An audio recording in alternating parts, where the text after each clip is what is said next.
Designers hope this 400-meter stretch of U.S. Highway 52 outside Lafayette, Indiana, is where the rubber meets the road for the future of electric vehicle charging. Currently, we are installing a prototype dynamic wireless power transfer system. It's a lot of words, but people would often just call it wireless charging.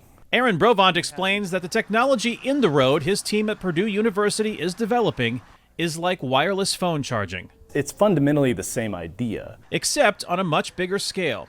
The system of coils installed in U.S. Highway 52 is intended to recharge batteries that power the largest vehicles on the road, tractor-trailers, while in motion. We're thinking about long-term electrified roadways where the power that's being transferred from the roadway to the vehicle is enough to keep the battery of a heavy-duty truck at the same level. Right now, I think we're looking at putting the coils in on high truck traffic corridors. Civil engineering professor John Haddock designed and initially tested the pavement housing the charging coils in a facility at Purdue University. He says to pay for the steep cost of wider implementation, the trucking industry needs to adopt the technology first. But the industry needs proof it works before considering electrifying fleets of trucks. You and I driving our small cars or light trucks that are EV vehicles are never going to pay for the system. The trucking industry has to come on board.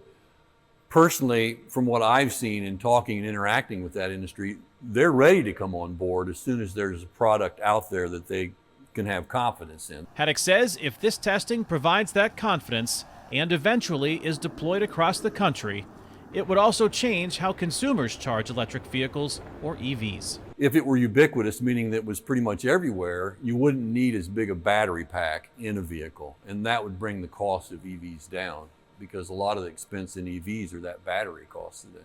A lot of people are calling this science fiction brought to life, and in a lot of instances, it really is. Blake Dollier with the Indiana Department of Transportation says his organization is proud to be involved in the first test roadway of its kind in the United States, and hope it paves the way to reducing concerns about running out of battery power while driving down the road. This is something that aims at reducing that range anxiety. That's something that we're hopeful it can do. It's revolutionary because it's not really been done before, certainly not at this scale.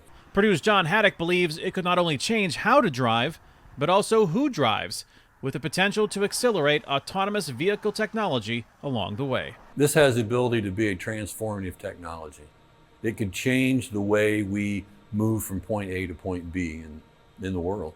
The development team hopes to start testing vehicles on the roadway in 2025. Kane Fairbaugh, VOA News, Lafayette, Indiana.